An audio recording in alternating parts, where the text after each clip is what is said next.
When it comes to marketing, people usually have three different perceptions. First, that it's magic and that you need to have some special powers to make it work right. The second is that it costs too much money, and that if I'm going to be doing a marketing program, this marketing program is going to cost more than it's going to generate in revenue. And the third is that there's just too many pieces. And if I try and because there's so much, I'm just going to throw up my hands and give up. It's frustrating. I know. I'm a marketer. I've done this sort of stuff. And it's the truth is that marketing doesn't have to be expensive. It doesn't. It's not magic. There are few things that you can do that you can bring together a few pieces and put together a full plate of offerings that are really going to resonate with your prospects. Now, this presentation, I'm going to go over 5 ways that you can improve your marketing to associations and other event planners that are free or very inexpensive. And if you implement these 5 simple things, I guarantee you will improve your marketing and you will improve your results because people are going to see you as more professional and because you're going to be opening up more opportunities for your business. Now, have you ever gone into a grocery store and there's nothing on the shelves? Well, with supply chains the way they've been, I think a lot of us became a little bit more familiar with this at the end of the pandemic. But it doesn't have to be that way. This is like your website. If somebody comes to your website, what are you giving them? What choices are you providing them? Are they just seeing a promo site that's all about you? Really, what you need to do is start making content for them, not about you. This is about them. Always make your content about the people that you want to hire you. Now, the best way to do that is to actually create content around your programs. Now, the amount of times I've gone to a speaker website and I go to their programs page or their speaking page and only see a list of really cool titles that I know they've thought about the titles, but I don't know any of the content below the titles. What's the executive summary? What are the key takeaways? It's not there. I'm just getting titles. Now, if I'm a meeting planner, if I'm an association executive, when I come to your website, that's the kind of information I need.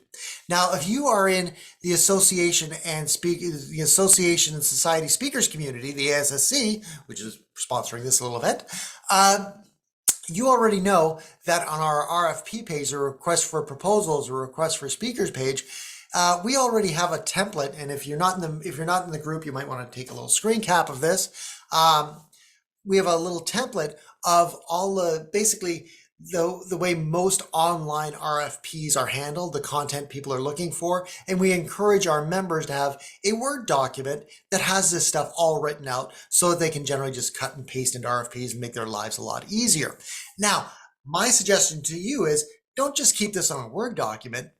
Do this for every program on your website. Create the programs, not just the titles. Have a page for each program where you have, the titles, the descriptions, maybe even have your a speaker kit. So it's got your downloadable headshot, bio, room layout, technical specifications that you might need. Have all this stuff on the page. Your job as a speaker for associations and any event planner is to make yourself the easiest person to work with. And that means making the decision to hire you equally simple. And this is one of the best ways to do it. Just articulate your offerings so that you're not leaving a bare shelf of a website. People want to go, if they go to your website, they're going there to validate you a lot of the times, because most of us don't show up really well on Google for our topics. Let's admit that right now. But if somebody finds you on LinkedIn or somebody looks at your RFP, they will go back to your website to validate everything you've told them. And if your website is just a very simple website with no real details on your content and your offerings, that's a red flag that people are going to look for. So put the effort in. If you're already submitting RFPs, you've probably got this documentation somewhere. All I'm suggesting is put it on your website to make it easier for planners to choose you over your competition. Now, once they're on your website,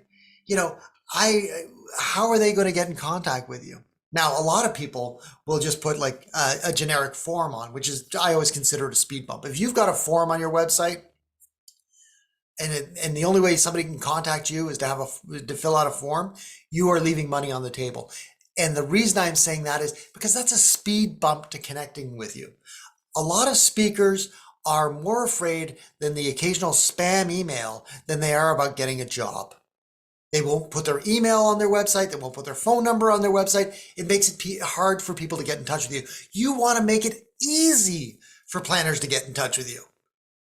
And that's why you want to put all your connection information up there. You want to make it so that you are the easiest person to hire, the easiest person to contact. Now, another way to do that is to put in a live chat feature. Now, live chat features, I use Zendesk, which is about $40 a month. I like Zendesk because there's actually a companion app for your phone, so that if I'm sitting at a restaurant, or I'm sitting on a beach, or I'm doing something else, I'm sitting in a hockey arena watching my kids, I get a notification when somebody comes to my website, and I can proactively engage that person, or I can answer them in real time if they ask me a question. That is a live website. That's a live chat widget. I like Zendesk. There's a free option. Now, Zendesk's $40 a month, I think. There is a free option from HubSpot. Now, it's also not as robust as the Zendesk, but the HubSpot option, if you don't mind having a separate tab open on your computer and having it there all day, again, it won't tell you who's on your website or when somebody comes on. But if somebody does ask you a question, you will get your little ping and you can go back and answer them. So if you want to dip your foot into this, you can use HubSpot as your kind of gateway drug to live chat on your website. Well worth your time. And again, HubSpot is free. Zendesk is more robust, costs about $40. Now, if you are really into creating content and you really want to get your marketing working full-time, 24/7, 365 days a year, well, the best way to do that is some Evergreen webinars. Now, Evergreen webinars are something I love. I create the Evergreen webinars and I put them out there. People can sign up. It helps me build my list. I can have calls to action on them. I can have there's a text questions. Somebody can write questions as the webinar is going. It will go right to my email and I can answer them back. I can put calls to action as far as like, hey, if you want to book some time with me, and here's my Calendly link, click on that. Webinars are super easy to do. The tool I use is called Easy Webinar. Now, Easy Webinar is a fantastic tool. It's not cheap. It's $80 a month. But if you go to a site called appsumo.com, you can generally find knockoff versions of some of these brand name tools like Easy Webinar or even Zendesk and live chat. And you can find knockoff versions, off-brand versions of that at appsumo.com. You can generally get a lifetime license for $40 to $99 somewhere in there. Again, definitely worth it when you're comparing it to monthly costs. There are tools that I've bought from AppSumo back in 2014 that I still use today, and they're great tools, and I can't complain about them or say anything bad about them.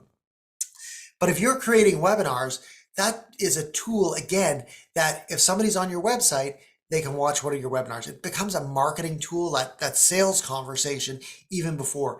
A lot of people that are on this call have already done showcases for either the Virtual Speakers Hall of Fame or they've done their ASSC directory videos.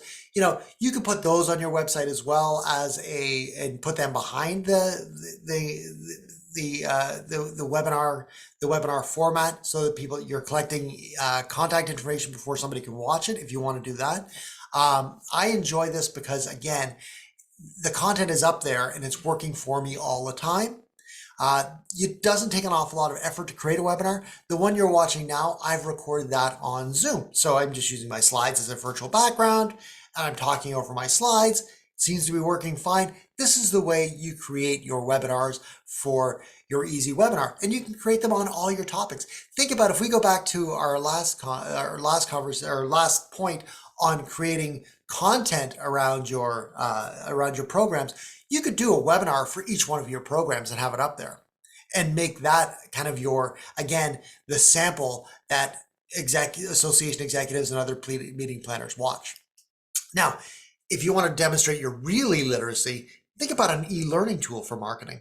Now, it used to be said that if you would write a book, a lot of times the purpose of the book is it's a glorified, more expensive business card. Well, an online course is easier to develop than a book, and it does the same thing. It builds your credibility with prospects. If a meeting planner comes to your website and sees that, you know, you've got a book, you've got some e-learning courses, it really does burnish your reputation as an expert. Now, the tool I use, again, you could go expensive and use Kajabi or any of these big ones that are out there that can cost you, you know, over $100 a month. But the tool I use is WP courseware from Fly Plugins. And Fly Plugins is actually just goes right into my WordPress plugin, and it allows me to create these courses. So again, the courses are very simple to create. Fly Plugins cost, I believe, $150, but that's it.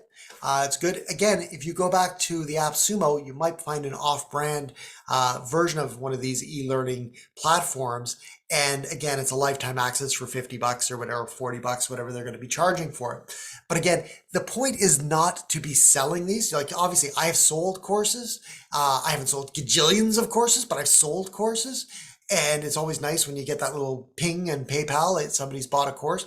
But at the same time, the more important thing is that it's there as a calling card, and it really does burnish your credibility with associations and meeting planners, and it even opens up other opportunities because you can, once you learn how to do this, and again, I'm doing this on Zoom, you can do your courses 100% on Zoom, just like this. But this gives you something else you can offer your association executives and meeting planners as an add-on. Hey, I'm going to deliver a program, but I can also have this. So I can also create a custom e-learning program that I can license to your organization for a year. These are really simple things to do. They're not that expensive, but they make you look like you're a rock star online, and it makes you look so much more professional. Now, the last thing I'm going to talk about on my 5 things that my 5 hot tips to improve your marketing is a branded email address. If you have a website, there is no excuse for you to be using a Gmail account, a Hotmail account, or an AOL account as your prime contact with your meeting planners and association executives. Listen, I say it, you've heard it before. You never get a second chance to make a first impression. If your first impression is a Gmail account making your pitch, it doesn't make you look professional. You want to be professional. And it costs barely anything. Google Business for an email account costs $2.99 a month.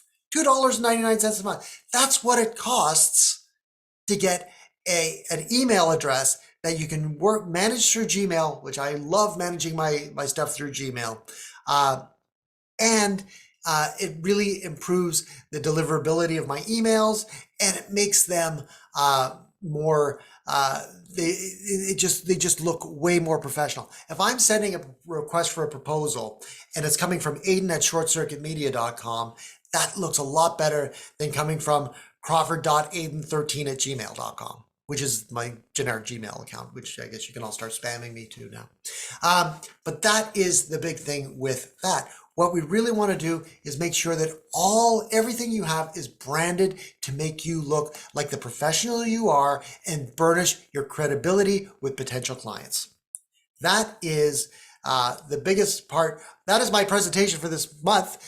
If you are a member of the ASSC, I will be posting this presentation to our resources page, the videos page. If you're not a member of the ASSC, well, you can watch this video again, plus dozens of other videos, including conversations with association executives. You can dig into our RFP page and find potential gigs for you to speak at, and join us for more community events. So there we go. Let's get back to the networking. Back to you, Aiden.